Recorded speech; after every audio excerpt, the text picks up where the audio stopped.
There are layers of clouds above us, so the sky very opaque this afternoon, just not much to see. This is looking from our WVTM 13 live Doppler radar. The trees swaying just a bit. The southwest breeze continues to stay active through this afternoon, and that's bringing Gulf moisture into the state. We're in the 70s now, should be touching 80 degrees later this afternoon. And then overnight, we're going to stay pretty warm because of all the cloud cover and the south breeze as well. And that is ahead of some impact weather that arrives tomorrow. You can see we're dry, dense cloud cover. There may be a few sprinkles around this afternoon, but that's about it.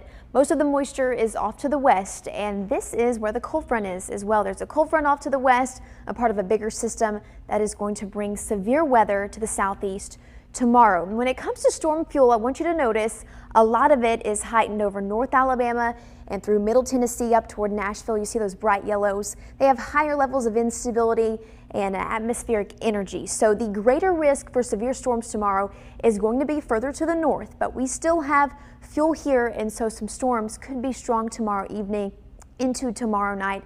And that is why it is an impact day, and we want you to be on guard. And you can see here the heightened risk. This is an enhanced risk, covers some of North Alabama's counties, extends through Middle Tennessee.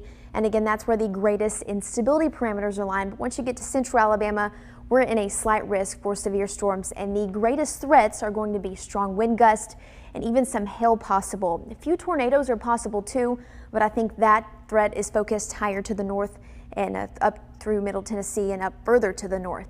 Here's the timeline. We are dry through most of the day tomorrow, and then tomorrow afternoon storms move in from the northwest first, and they'll continue to track south and east through Tuesday night, crossing Birmingham, Shelby County, Chilton County, probably after dark. They continue to track east through midnight, and then by early Wednesday morning, really around 2 a.m., 3 a.m., I think most of them have exited the state.